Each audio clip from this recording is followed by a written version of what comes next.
All right. Let me just test to see if this is working. It's not in stereo though, so that's a bit of a problem. However, I think I can probably make it work out one way or another.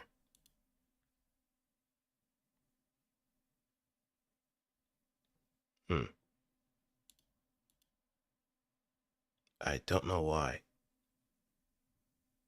Let me take a look at something else before I do anything.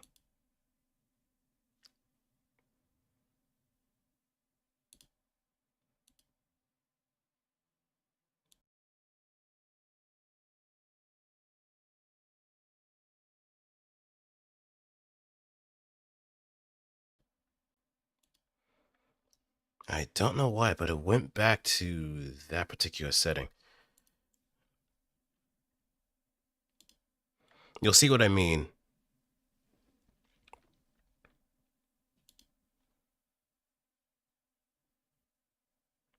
Let me switch to the audio.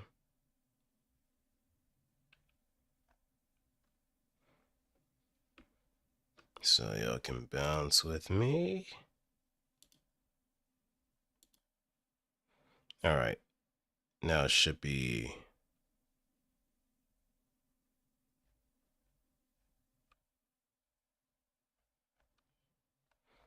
Should be good to go now.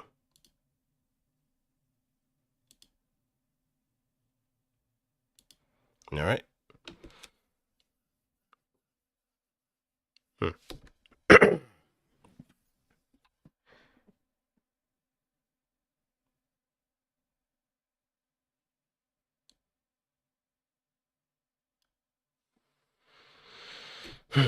So, welcome to this next episode, this new other episode of me doing some voice acting practice. It's one I had kind of voted on in particular, so I wanted to see exactly how I can probably do this and then some. Though I want to change some, I just want to confirm some settings before I do anything else, mostly determine whether or not I need to make some adjustments on Audacity so I can probably record this. So just give me a moment. I'm just going to test something out. Let's see the monitor.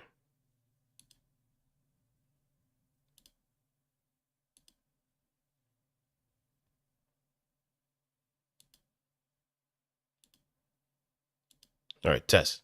1, 2, 3. Okay, now it is what it needs to be. Maybe something on the...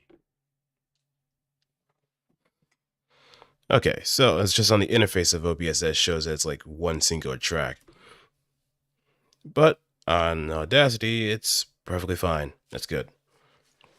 I was kind of concerned for a moment because I've run into issues where I've had like only one side just really play or just really be recorded. So it makes for some very weird interactions, and that I don't want to happen again. Though I'm pretty sure whenever a Windows update does happen, it's probably going to mess shit up anyway, in typical Microsoft fashion. But don't mind me if my avatar's not also bouncing too. It's just going to be sitting here for quite some time, and yeah, let's just get to it. So, I usually start these off with a bit of like a referential breakdown. But if anybody is new to fighting games or somewhat familiar with fighting games, I can probably shorten this to a very sizable and very digestible way. So, in fighting games, it's all about three things: exertion, personality, and impact. Exertion, because you're the one that's pretty much doing the action whenever you're controlling the character. You got to convey what kind of strength a character is putting into their strikes, or what kind of force they're willing to throw themselves with during their attacks. So, it always goes by certain strengths of attacks as well as what they're pretty much doing in the middle of it all. So in this regard, whenever I kind of state what kind of action I'm doing, I also have like a Google Doc open so I can pretty much plot this out too. So if anybody's wondering how I'm just really putting this into perspective, I will have that pretty much noted down in that particular Google Doc, which I'll probably link into not the comment section, but the description later on, mostly after the stream is done. And also another thing I kind of forgot to do was to put the sound bites from the previous project that I did, the Super Orbit Wars style, onto a Google Drive. So I'll need to work on that when I have like off time, mostly tomorrow. I got a lot of stuff that I want to do tomorrow too, so I better just go to sleep early.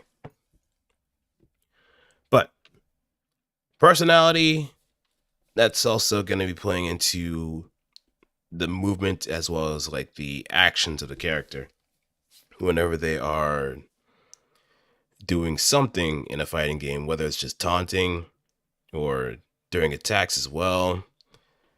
Do they have any special lines towards another character, or do they have like a very wisecracking attitude?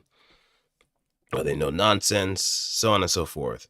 So depending on what your character is, since I'm going with my character, my VTuber character, Outstarva, the best thing I want to do is convey a sense of not only cowardice, but somewhat arrogance too.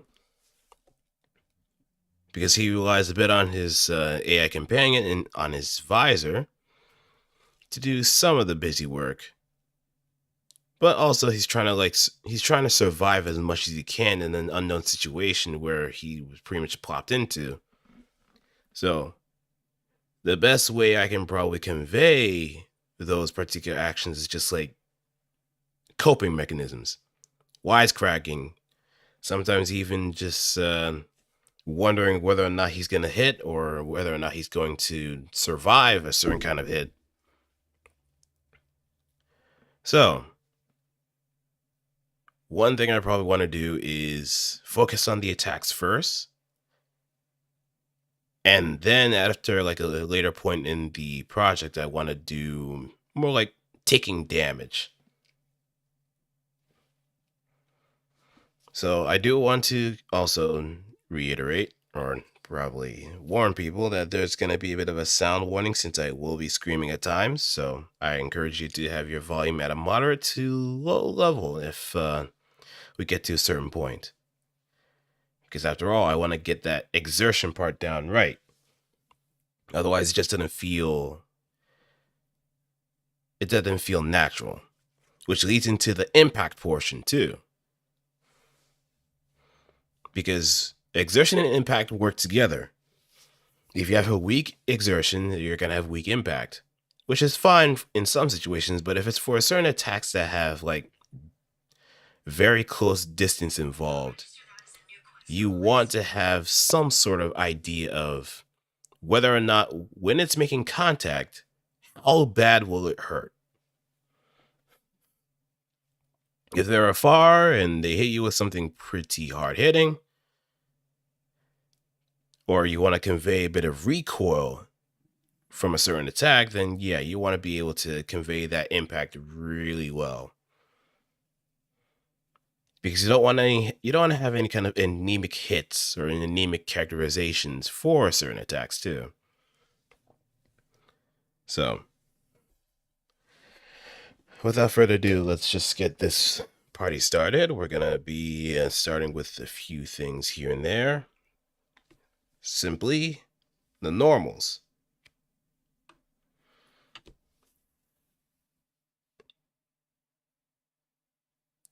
I want to start, yeah, like again, I want to start with the attacks first. Maybe I can do like the other actions like blocking, jumping,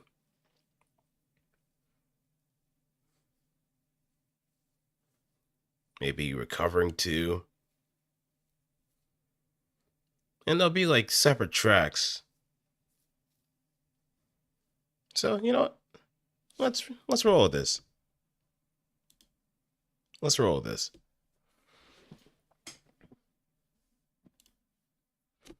So we're going into like light normals. Light normals are pretty much your swift punches, maybe swift kicks.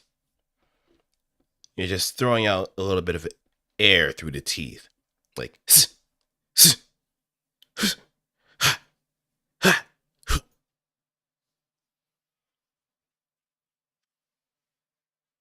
something in order to really throw that briskness into it.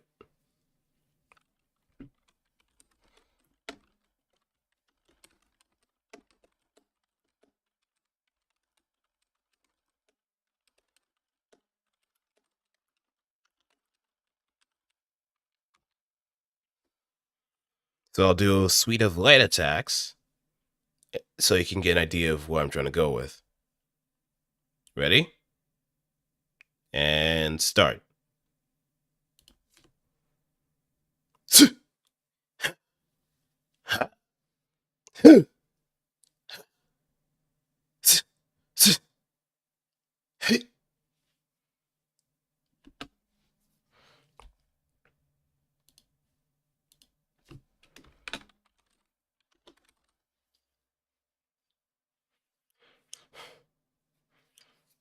All right.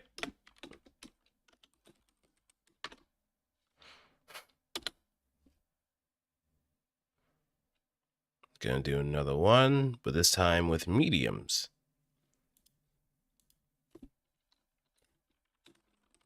Medium strength attacks have a bit more exertion involved, whether it's punches or kicks or using certain tools or whether weapons at their disposal. There's a little bit more emphasis on the umph. So you'll have moments where you're kind of going from the throat rather than through the teeth or the lips.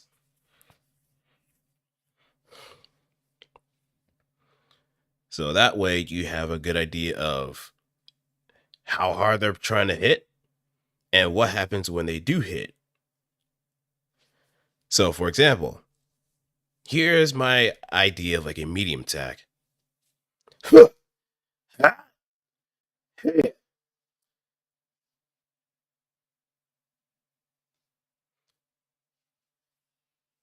So you notice how I'm kind of going at the throat here? You can't see me pointing at my throat, but you kind of have a feeling of where I'm trying to go, where I'm trying to convey that emphasis on the exertion and the impact. So I'll just write it down. Like normals, brisk attacks with air going through either the lips or teeth.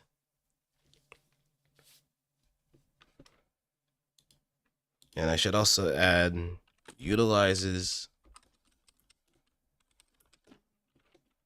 the tongue to bridge that gap to better convey swiftness.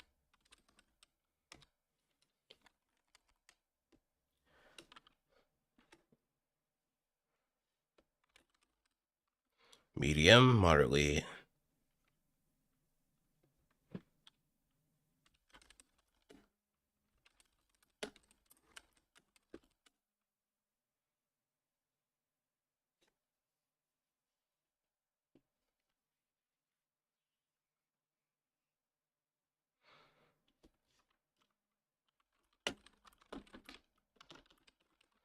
Moderately strong attacks that go from the throat.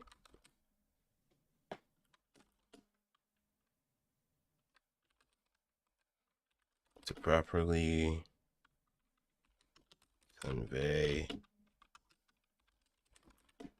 exertion.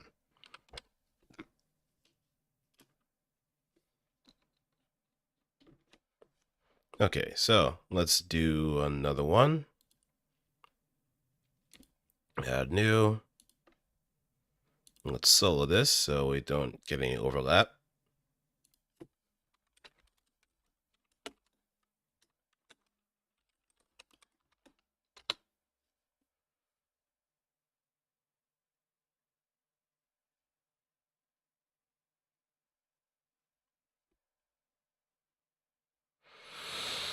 And we'll begin from here. All right, ready? 3, 2, 1, go. Oh, wait, whoops. 3, 2, 1, go.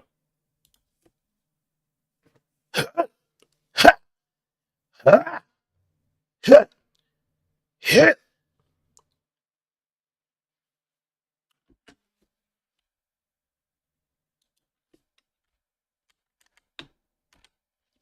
Let me just get rid of those little points in between so it sounds a little bit cleaner. And there's a reason why I'm not really noise gating anything too, because I want that exertion to pretty much run its course. I want it to run its course, and then after a certain point, it just feels it feels plenty natural. Because after all, certain animation is going to cancel those noises anyway.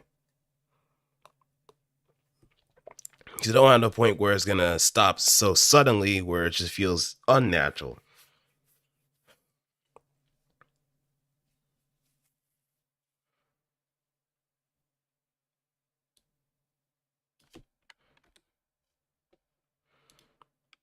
And now we're going to get to the heavy part. Now, heavies can be very interesting in the sense that they can kind of combine one or the other previous strengths. But this is where the sound usually comes either from the chest, the gut, or both. Or maybe the lips too.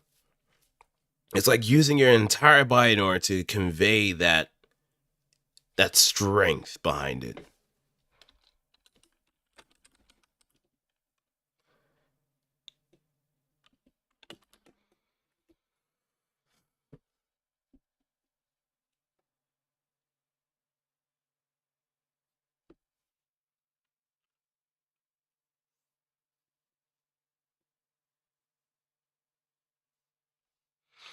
So let me just write this down.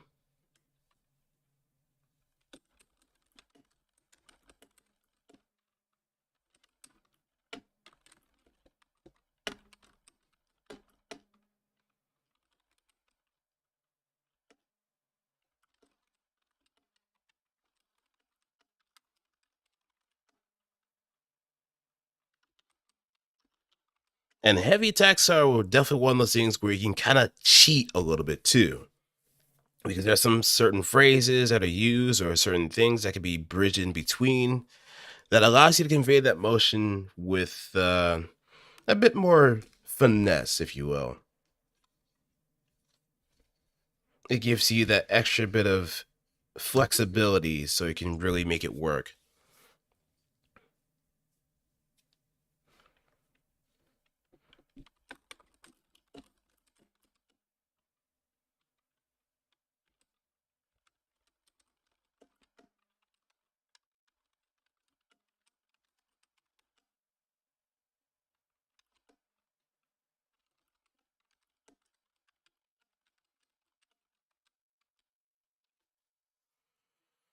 Okay, heavy, strong attacks that use the full body to convey a higher amount of exertion. Impact must be equivalent or higher depending on how one attack starts up.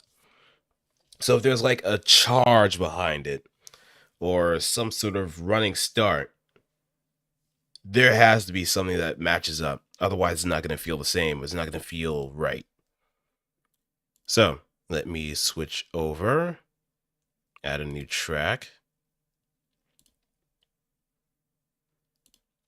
Go down here.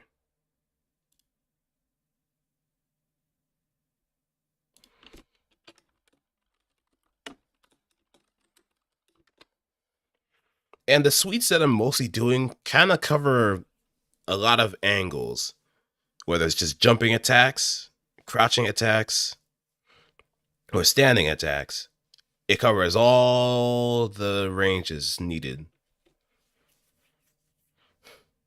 You don't really need much in order to do that for each stance.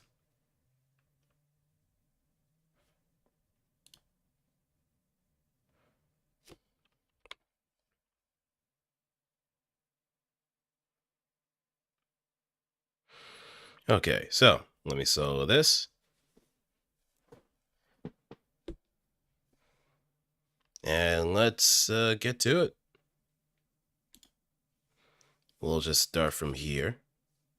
And then... So this is the point where I'm going to be using a bit more bass, or a bit more gusto, as I like to call it. A little bit more spirit. Because you're going to need spirit in order to make it work. Especially if it's a character that uses like a very large weapon. That's another thing that you have to kind of take into consideration, which also feeds into the personality aspect. What kind of weapon are they using? What kind of fighting style do they have? What kind of element that makes them them? What makes them special? Because if your character uses like a very large sword and they're not as strong enough in order to lift that sword, you better convey it properly, otherwise it's not going to feel right. There's like a character in like Arcana Heart, Fiona, where she is much smaller than the sword that she uses. So she usually goes with like very whimsical sounds to convey how heavy it is. But at the same time, she's just flailing that thing around with enough force that she's not exactly struggling with it, but she also kind of wrestles with it too once it hits the ground. So, I guess another character that could probably be like an opposite would be maybe, let me see, maybe a ninja character like Ibiki. Ibiki barely has any attacks that have a lot of weight to them, but whenever she lands like Raida or whatever kind of kick is necessary, it's always somewhat silent or somewhat less. How can I put it? It's a lot less louder than other characters.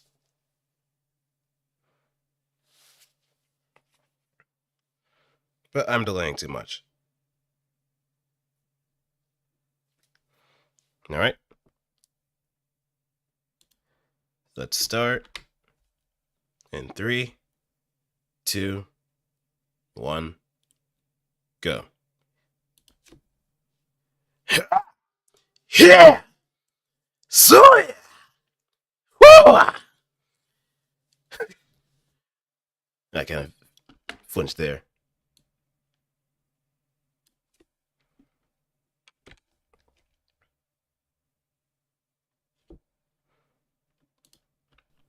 Ha! Yeah! So yeah! Woo! So you know how loud I got? Just enough for this kind of peek over.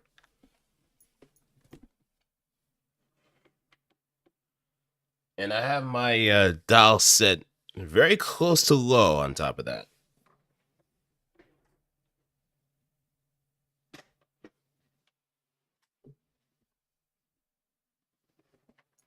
Yeah. So once I start compressing, this is going to be a bit more. It's going to be a bit cleaner. But you hear that echo in the background. You hear a lot of things that go on in the background because of it.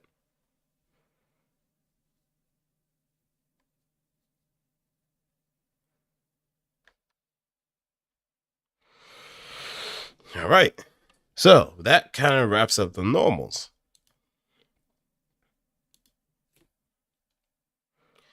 Next up are the other actions that we're going to be branching into next. Throws, command normals, and even throw teching. There's a lot of things I wanted to do before I move on to like the commandless stuff. Special attacks and supers.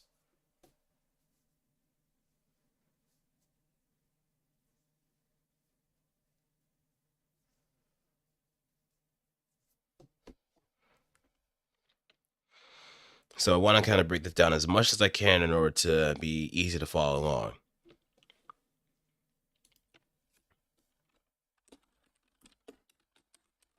So I'm just going to write this down.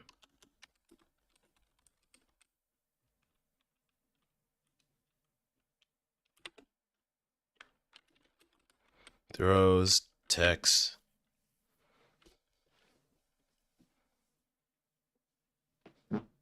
Excuse me. Throws, text.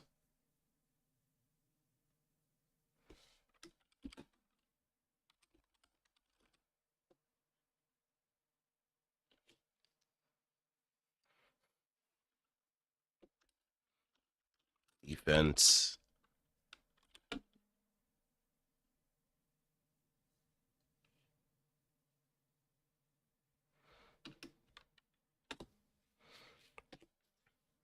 And recovery. That's like the ukemis and stuff like that.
Okay, so what I have for throws and throw attacking, or rather I should just leave it as throws. It's a combination of strings to convey lifting someone, or circumventing that with other means to get them off guard. In some games, some people do get a bit creative with their throws when they're not the most physically fit or physically strong individual themselves. Oftentimes, like a push, or maybe a subtle shove into something else, something to really break their guard, so to speak.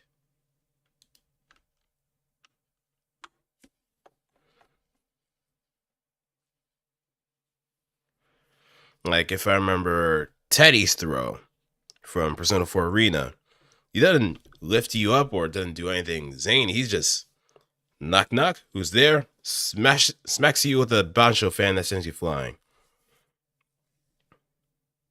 Or I think it's like a Heisen fan. So it can kind of go where it needs to be depending on the action or how your character is kind of built. If they're physically strong or they're really good with their technique, chances are they're going to use whatever means necessary in order to circumvent the weight. Or if they're like grapplers, luchadors, or anyone that is built for that kind of stuff, throws are going to be much more effortless.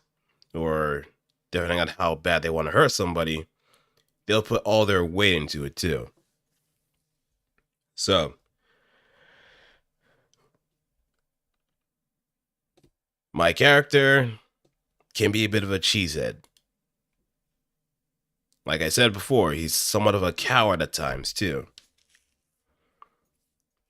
So, let me note this down. It has like special details.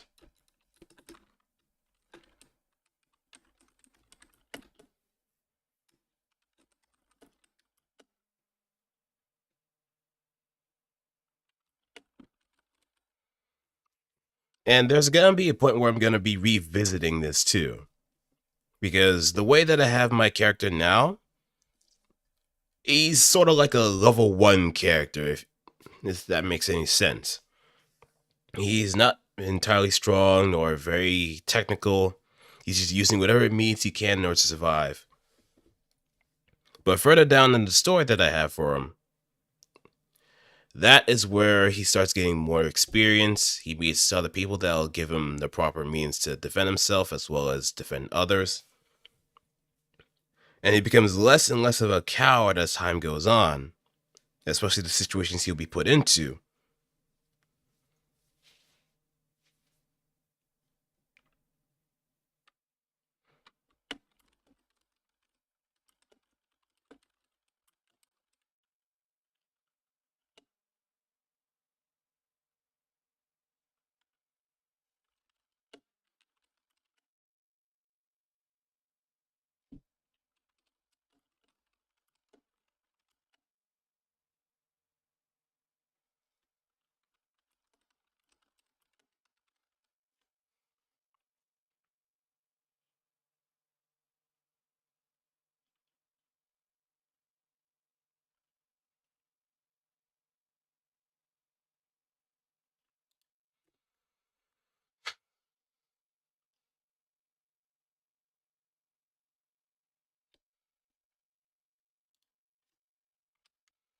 Okay.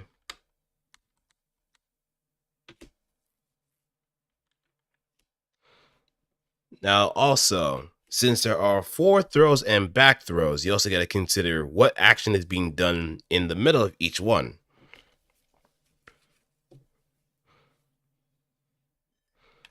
So I'm kind of writing this out now.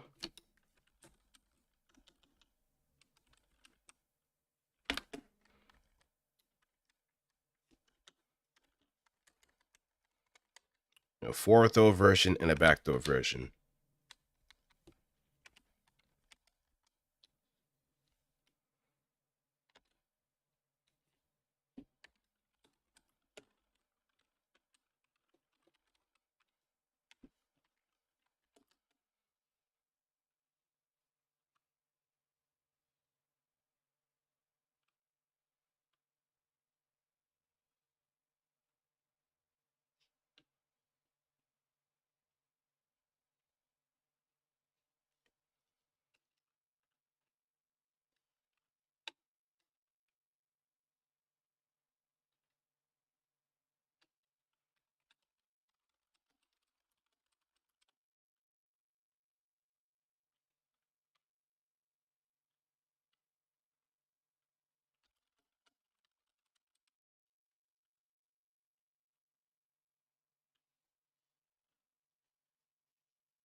Okay, forward throw. We'll use a wrench on someone's feet, then hit them with a swift kick to send them away.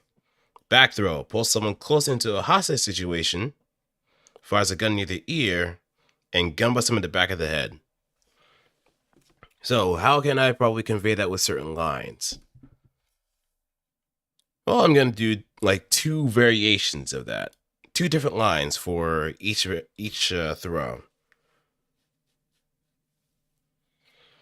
So, let's get that started. We'll make the tracks.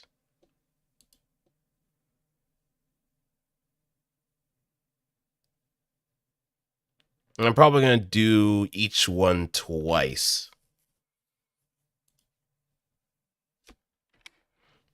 So you'll probably notice me taking a bit of a break in between so I can do like different versions of it. Ready?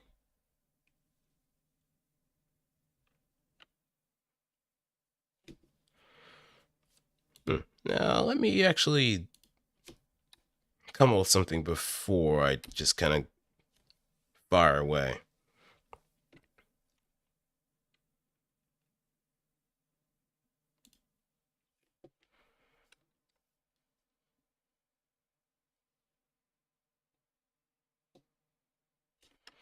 Hmm.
Okay, that's one.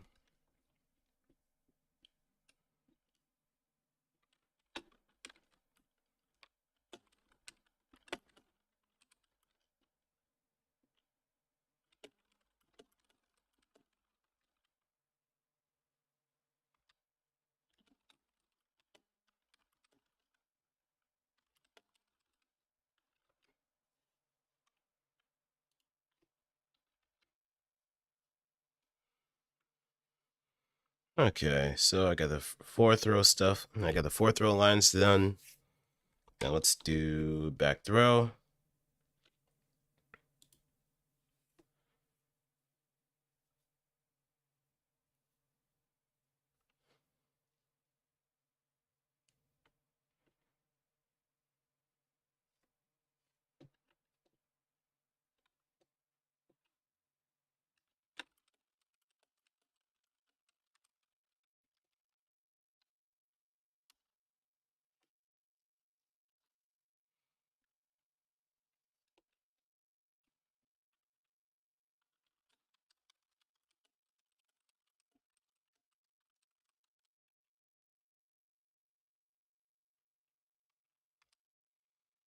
All right, that's done.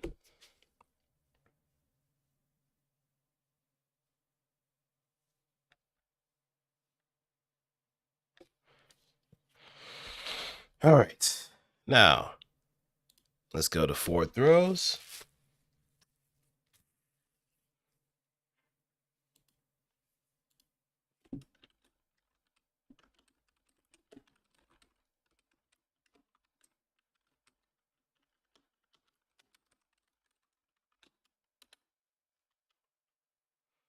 Solo this,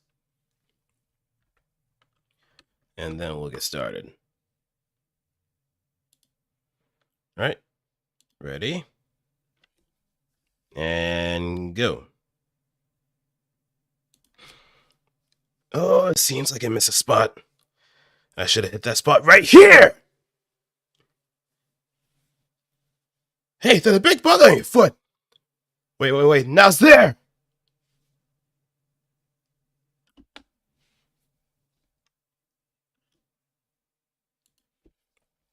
Alright, version 2, go. Oh, seems like I missed a spot. I should have hit that spot right here! Hey, there's a big bug on your foot! Wait, now it's just there.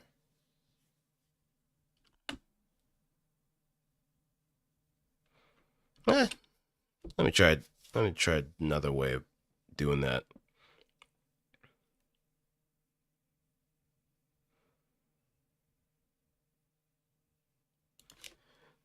Seems like I missed a spot. I should have hit that spot right here. Hey, there's a big bug on your foot. Wait, now it's there.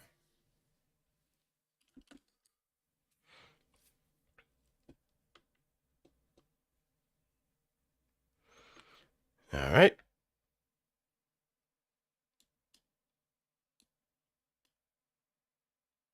Let me just get rid of that gap.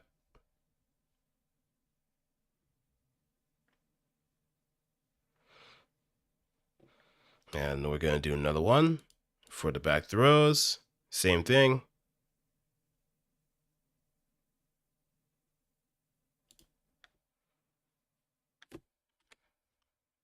Send it home, solo it.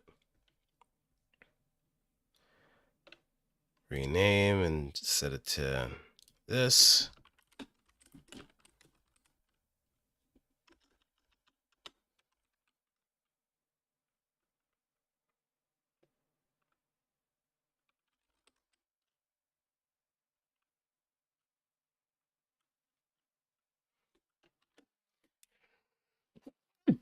Excuse me. I have no way of muting it too, so my apologies.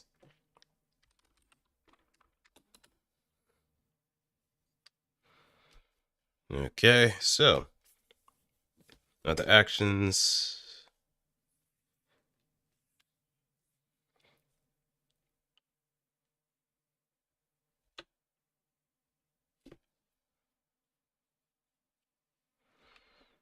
Ready, steady, wait. Ready, steady, go. Now this is just silly. Come on, just stand down already.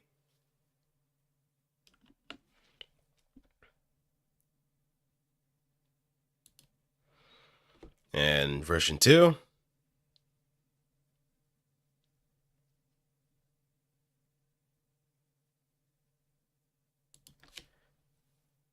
Now this is just silly. Come on, just stand down already.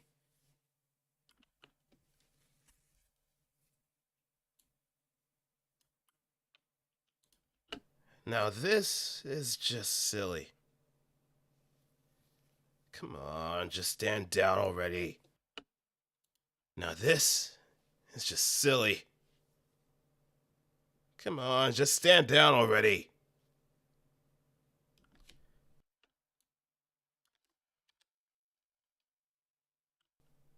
Now this is just silly. Come on, just stand down already. All right.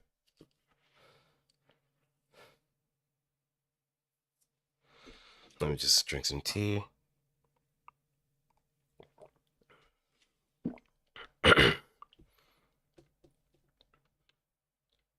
All right, we're good. We're doing pretty good.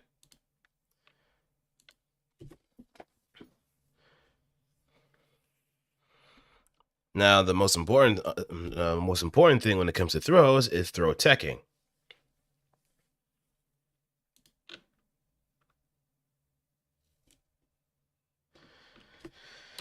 Throw teching requires some finesse for the character to kind of convey.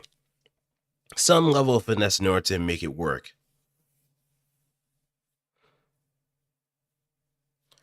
Like, they anticipate that action to happen, so you want to have something that you want to have a line that doesn't really seem much like a throwaway, but you want to have like a quick line that tells both the player and the character that was predictable.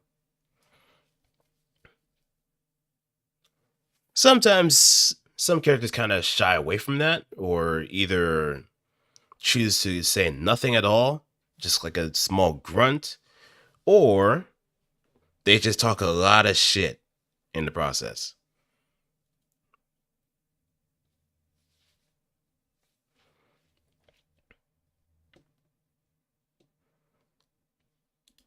So let me just note that down.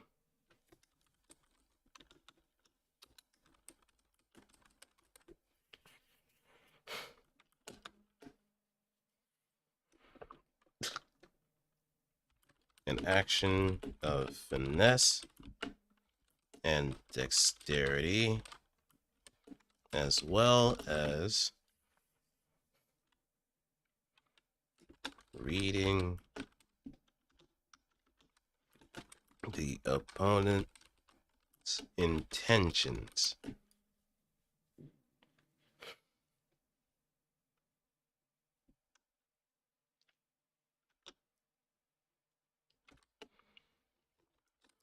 Can either be conveyed with arrogance, confidence, or have no rebuttal whatsoever.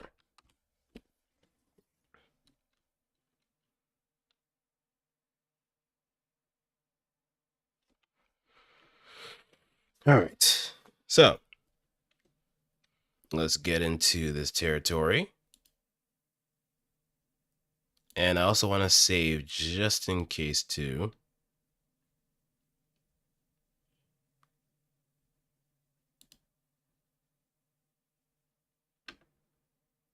Now, let me just switch screens real quick.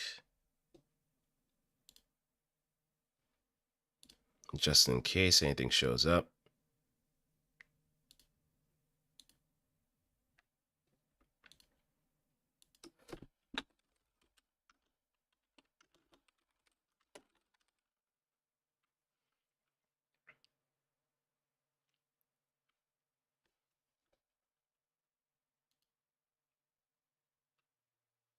All right, so now it's saved. And we're back in action.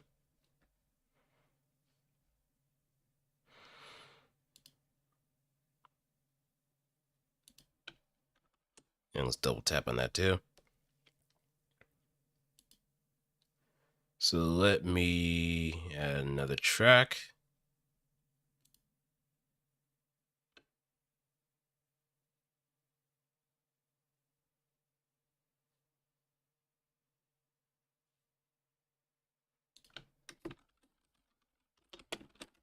Throw a text.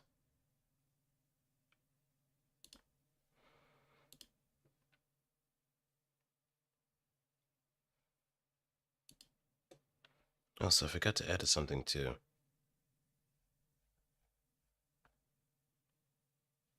Oh, no, that's fine. That's fine. All right, so let's put in some lines.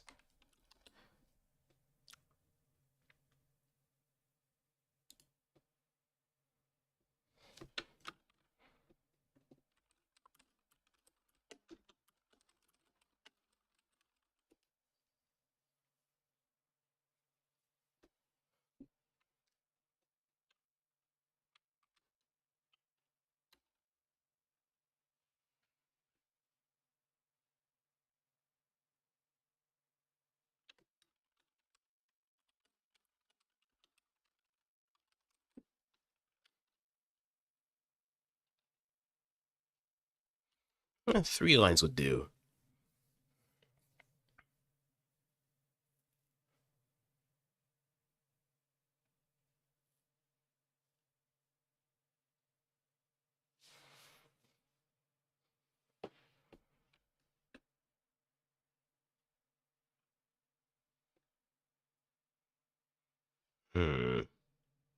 Keep your hands to yourself. Hey, no touching.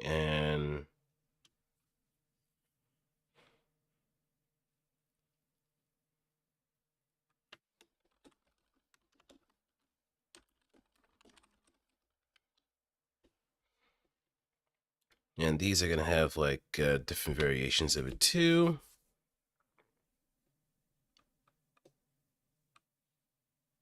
So there's going to be some breaks in between that will probably convey each kind of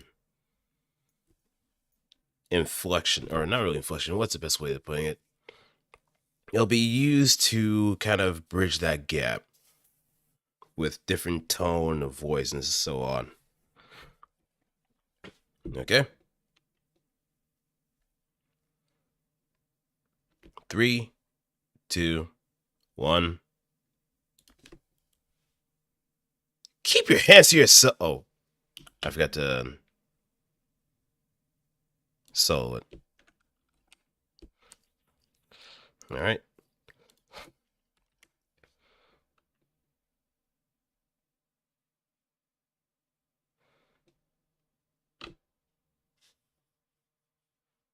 Three, two, one. Keep your hands to yourself. Keep your hands to yourself. Hey, no touching. Hey, no touching. You're too close. You're too close.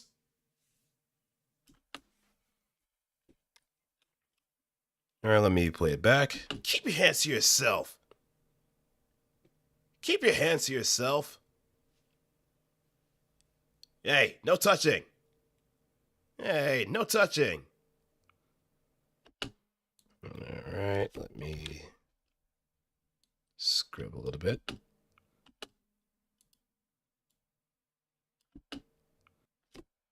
And get rid of that. You're too close. You're too close. Actually, I might remove this one.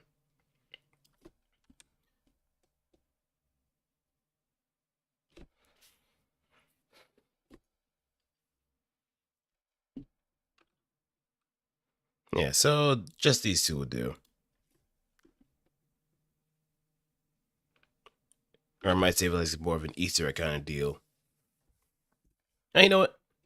Let me just put the proper line.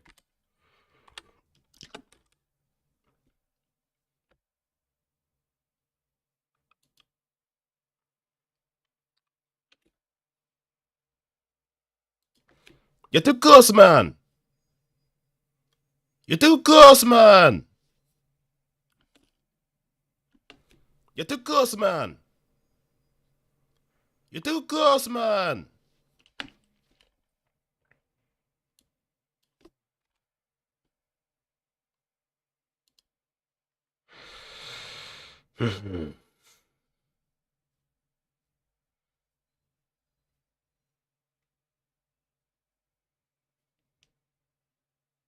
Nah, let me just delete that. It just feels a little unnecessary now I think about it. Alright.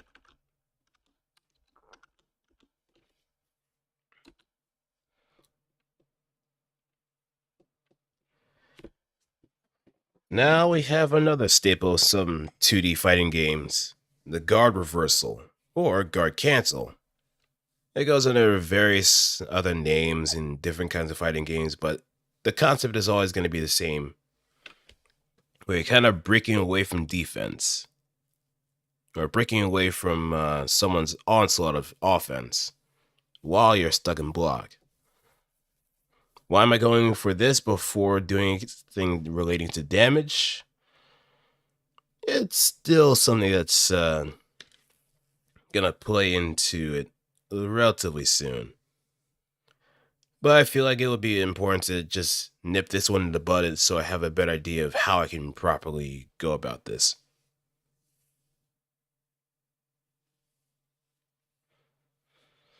So,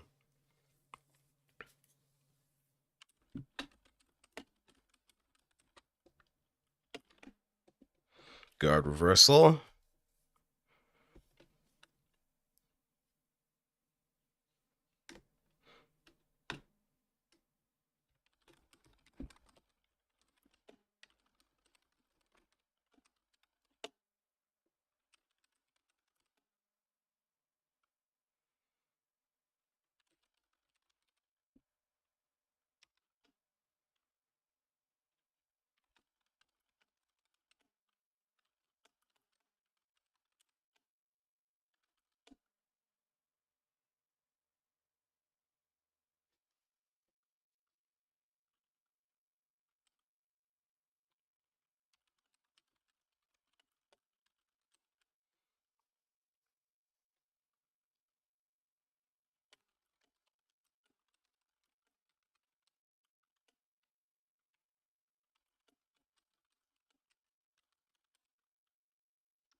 Okay, guard reversal exemplifies frustration during defense situations. Oftentimes, it's a shove or exertion of force to push someone away to a short distance. So, if you got that meter and someone's just really forcing them to block a little bit too much, if you see like a bit of a gap in their string or see a very unsafe attack, you could probably throw something out that would push them away. And it kind of mirrors exactly the kind of sentiment you're feeling whenever you're put in this situation where you're forced to block for so long. So the character kind of comes out and says what you're thinking to some degree.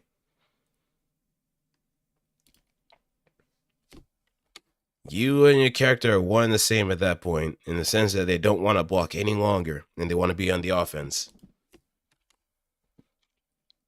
Because nothing's worse than being stuck in defense. Nothing's worse than that.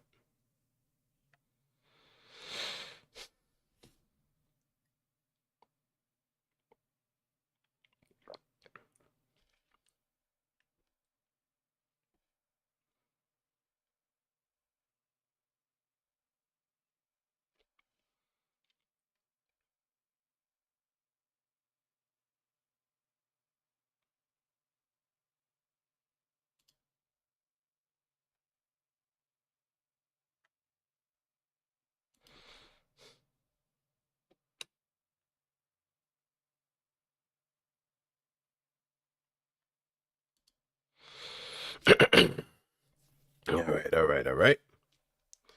Let me make some lines for it first.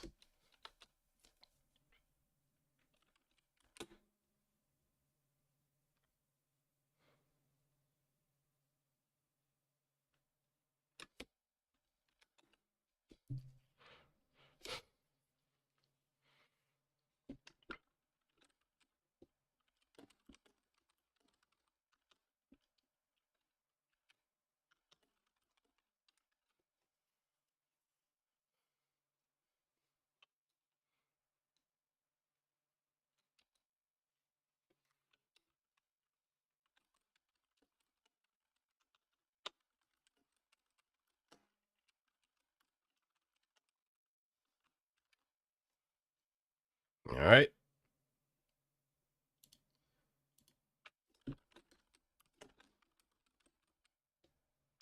Guard reversal. 2 versions as always. Ready, steady. Just move things closer. Go. Get the hell away from me! Let me try that again. That peaked a little bit too hot. Oh. I thought for a moment it crashed. I thought for a moment it actually crashed. Get the hell away from me! Get the hell away from me! Don't you have anything better to do? Don't you have anything better to do? Get the hell away from me! Get the hell away from me! Don't you have anything better to do? Don't you have anything better to do?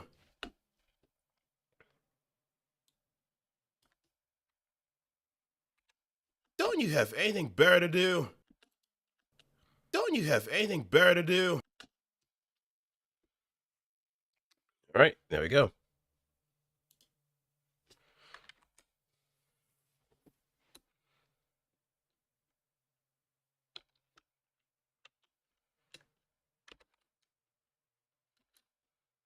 Next up, burst.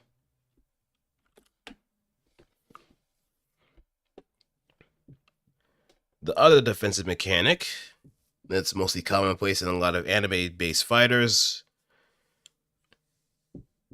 No, it's mostly a staple in, like, Arc System Works things. Mostly Guilty Gear and Blaze Blue. There's not that many other fighting games that I can think of that utilize a burst system outside of, say, like Tatsunoko vs. Capcom with the Mega Crash. And maybe, well, I can't say MKX or 11 because that's more of like a force down, if anything. It functions the same way as a burst, but at the same time, it's more of like a Mega Crash deal where you have to sacrifice meter in order to do so.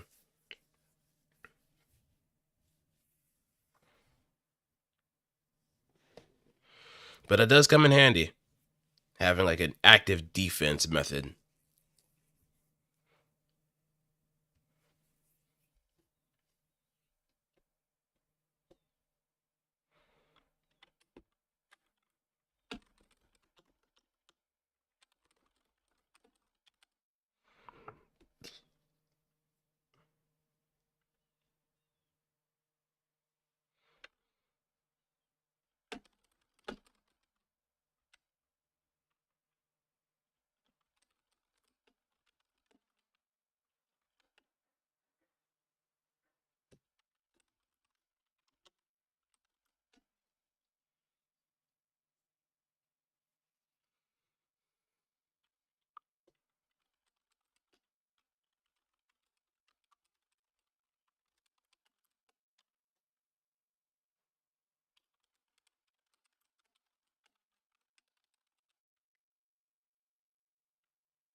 Okay.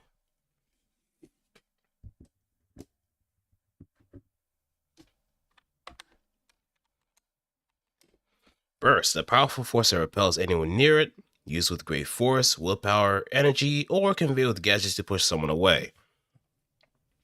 Since I have neither of the former, since I'm pretty much flesh and blood human so far, and considering that Otsdarva is pretty much a fledgling engineer, one of the things he should have is a gadget that would help him push people away from him.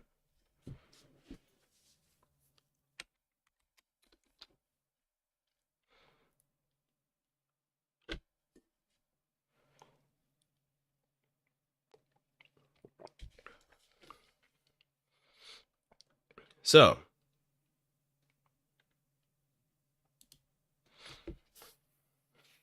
let's just put this down. 4 lines.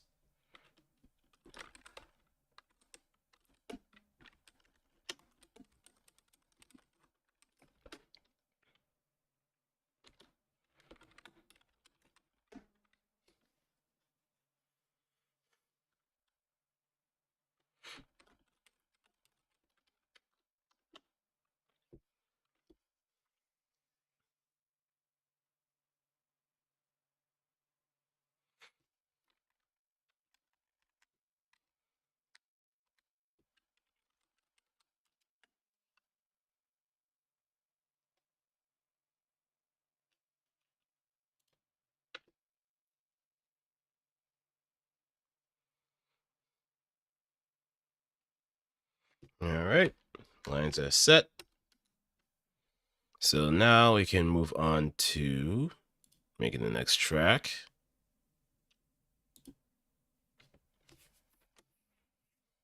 Solo it.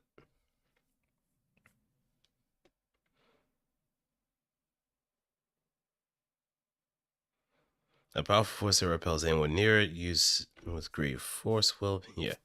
So, ready? Oh, and I forgot to mention too, if you're not familiar with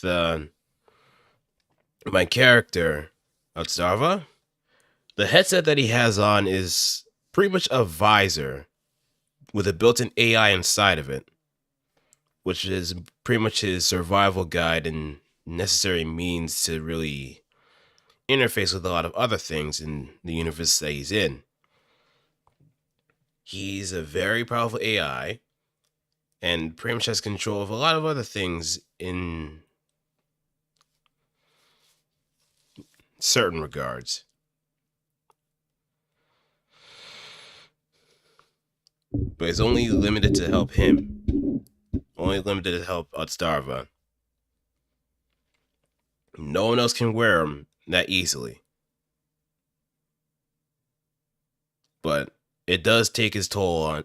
It does take a very considerable toll on Otstarva himself, because the amount of information that's flowing into his head, as well as certain other things that are going on, it does give him some really nasty headaches to the point where he faints. So it's going to take some time before he gets used to that bit.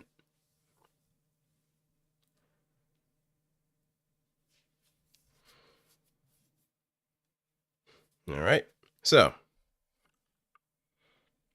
whenever I mention the name Ace, that is the AI in question.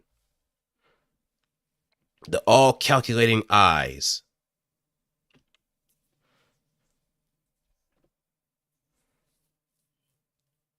In case anybody's wondering in that. So, let's do this in 3, 2, 1.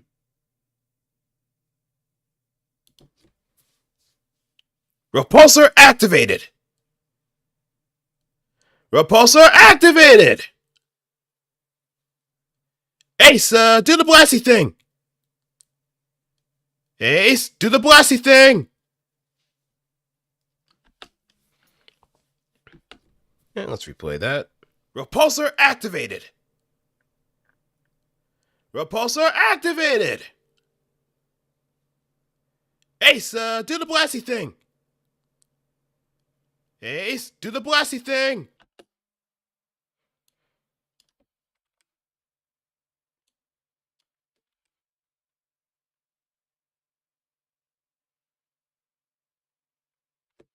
All right.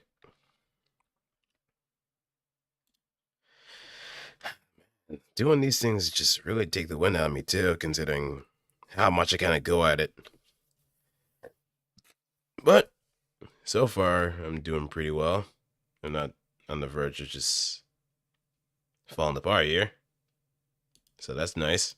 I have the stamina for it.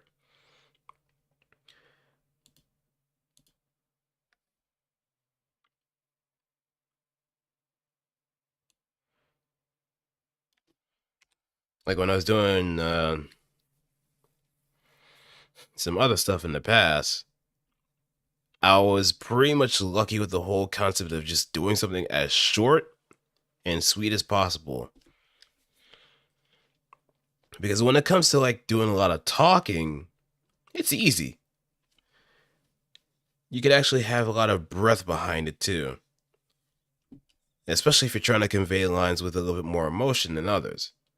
But when it comes to doing things like these, like fighting games or anything of the sort that's more game related, so to speak, you kind of have a very deep appreciation for those that just do this as a career. Because, man, you have to have the stamina for doing a whole bunch. A whole bunch of lines consistently.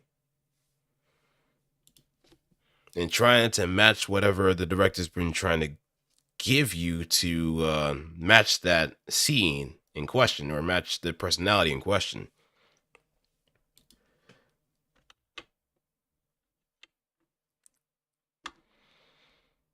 Okay, so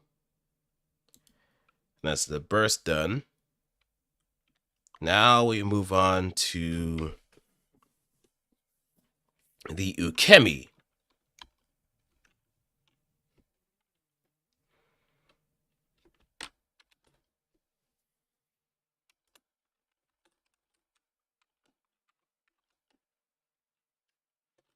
The act of quickly getting up after being knocked down.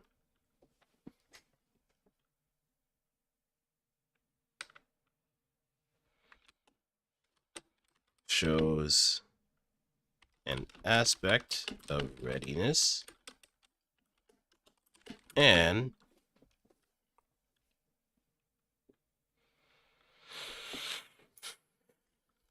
dexterity in the face of danger.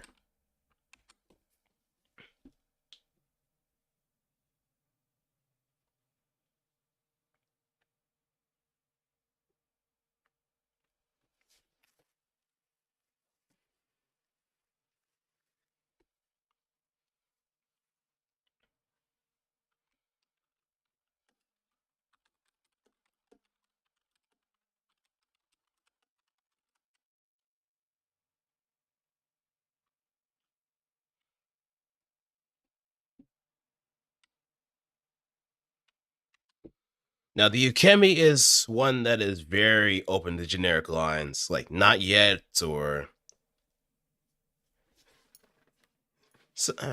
What's another? Not yet. Try again.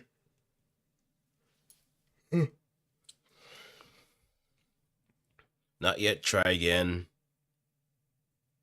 Is that all he got?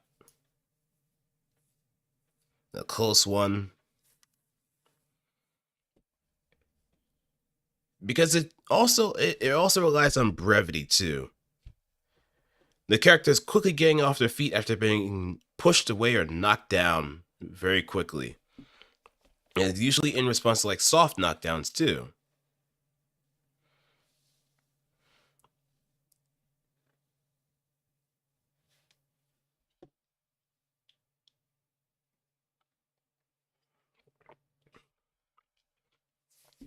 Some games have like a very quick ukemi, some games have a very I wouldn't say, what did I say, varied? Because there are games like Blaze Blue where their ukemi can be done in neutral or directional. And depending on how you get knocked down, the way you recover is dependent on how soon you can kind of tech that. I don't know, I'm probably just word salading it pretty bad.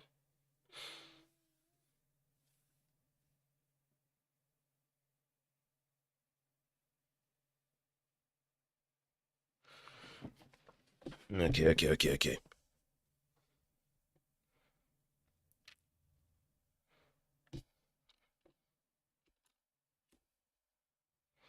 So let me see what lines I could throw in.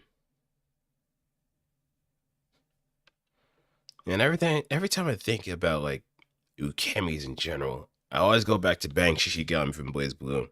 He just tells you this is a ukemi. Every time he gets knocked down and recovers from it, this is a ukemi. Like I get he's trying to be like a bit of a mentor, but sometimes a little bit annoying when it's a bit obvious what's going on. But at the same time, some people don't really remember what ukemi means or what it does or how it plays into fighting games in general. So sometimes you just need someone to tell you exactly what's going on. Someone has to be Captain Obvious in order for something to stick. Because believe me, people may not like others stating the obvious, but when people forget the obvious, you're going to have that someone to reiterate that numerous times if necessary.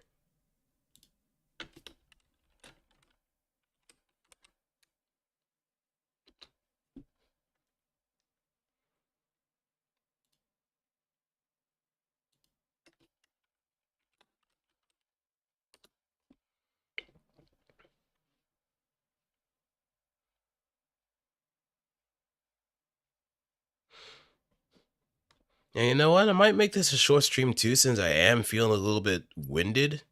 or not really win, but I do feel a bit of strain, so I don't want to kind of throw myself to the wolves in this situation where I might not be able to speak for too long. So I will get back to it sometime next week and do the commandless stuff and all the other bells and whistles necessary.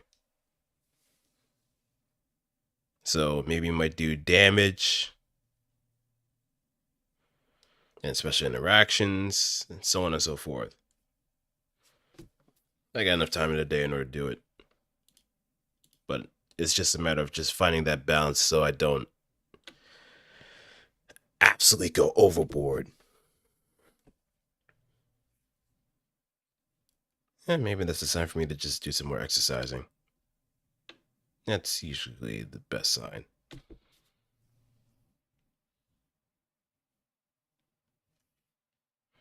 Because how can I exercise my throat to endure a bit more? I'm not gonna say anymore. Pause. Nope, nope, nope, nope, nope, nope, nope, nope. You're not gonna take this out of context. Nuh-uh. No, no. I deny that.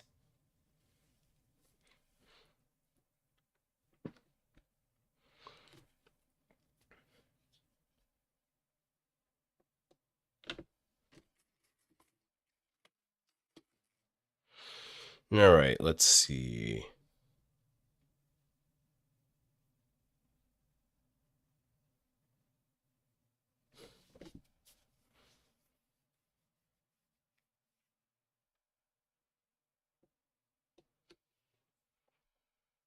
Hmm.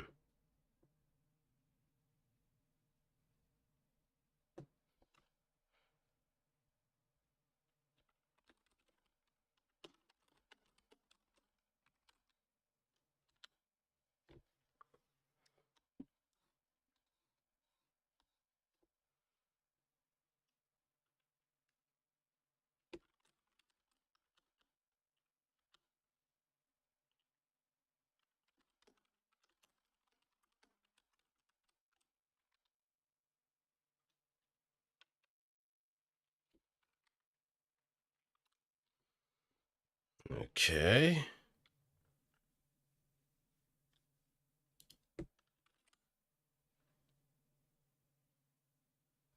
All right, that's saved.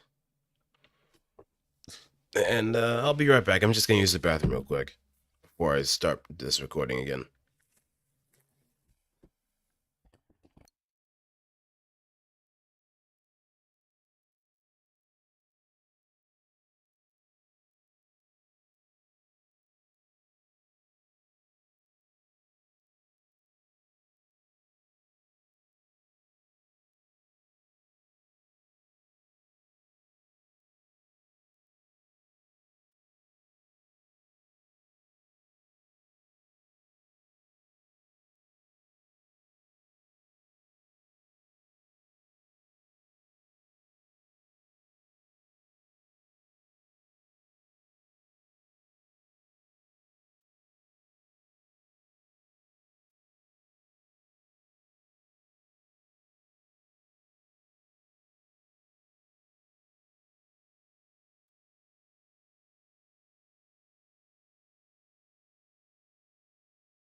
Alright, I'm back. And this will probably be the last time I'm going to be doing before I close out the stream too, so kind of keep it short and sweet. Because I know the next stream I'm going to be doing for this, yeah, there's going to be a lot of screaming, a lot of shouting. So maybe that might be a good idea for me to just save up now, just build up my build meter real quick, just with normals, and then after that, boom, we get into the high energy stuff.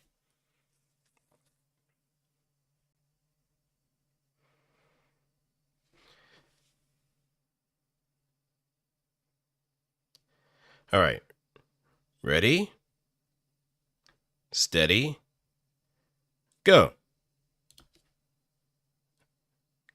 Playing it close. Nah, playing it close. Can't get too comfy. Can't get too comfy.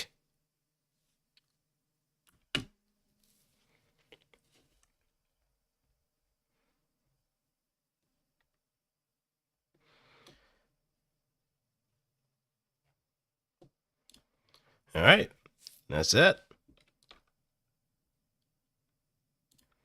So let me save all this here.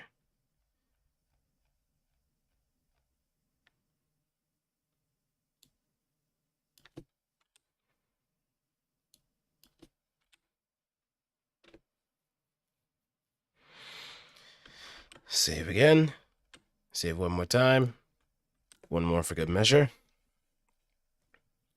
So, again, thanks everybody for stopping on by. Hope you had a wonderful time with the stream. And I'm looking forward to doing more of these in the future. I do have stuff planned for maybe doing a voice acting practice for Apex Legends and Valorant in some regards. However, the thing is, when I go to those particular games, it's going to be a completely different character I have in mind. It's not going to be Utsdarva, but it's going to be someone that may or may not fit into that category. Or maybe it's just Utsdarva with different loadouts, so to speak. Different loadouts, which I'm probably going to have to kind of game plan beforehand, so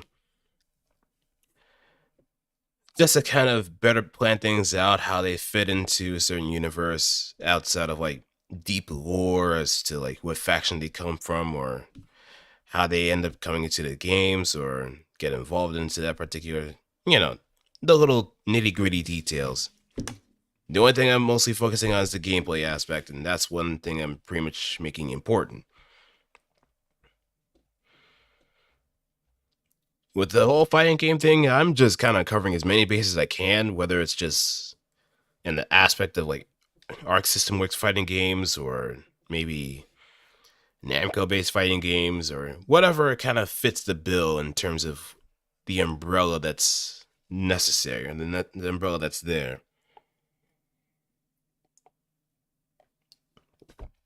So I'm having some fun with it. I hope y'all are having fun with this too. Maybe if anybody is kind of looking into doing some amateur work or want to kind of hash out their dreams a little bit and want to practice a little bit more, hopefully this video can get to someone that's looking for someone to really look up to. Someone who's pretty much in the same position, who's aspiring to be a voice actor at some point and aren't really aware of the best ways to practice, because if you want to get like a nice little repertoire going, you have to like be involved in smaller, more behind the scenes project. I wouldn't say behind the scenes. What's the best way? Smaller niche projects they can add to your referendum. I mean, it's going to be a hell of a lot of auditioning and stuff like that, and also probably getting enough equipment so you don't have to be worried about any kind of echoing in the background or acoustics kind of getting in the way. Because I'm pretty sure there are situations where I tried auditioning a lot, but due to my lack of knowledge for sound engineering and other aspects in dampening the noise from the background, it kind of puts me at a very strange position in trying to research as much as I can in order to at least mitigate partially the challenges I have to face. But at the same time, I know I have that skill. I know I have that passion somewhere. I know I have something that I have that others don't. And I can use that as my X factor once I do get that role. But I haven't really given myself the time to audition as much, and I felt like I've gotten a little bit rusty. But you know who actually got me back into this whole swing of things? You know who? Because when I was in Texas, let me just do a little bit of story time. I think it was either before I left for Texas or during my trip in Texas. I came across Sonny Briscoe's stream. He was doing like a whole stream of like voice acting practice, practicing lines that the viewers were giving him, and also giving him ideas of what to say and how to say it. And he just goes off rip, practices a lot of the lines, I think for like 3 hours too. 3 or 4 hours that entire stream was. To get to the point where he is now takes some practice and some training to really be able to do so much of that with such exertion and passion behind it too, and to not be absolutely tired from it. No wonder why he always says good morning, good night, because he's probably sleeping almost every day. But I'm pretty sure he practices his voice acting well enough in order to be second nature and not be strenuous on his voice too much. So it's wonderful to kind of see like someone that is in a higher caliber just practicing. Because at the end of the day, many people say they are talented, but they don't know that they have a really good knack for picking up on skills much differently than others.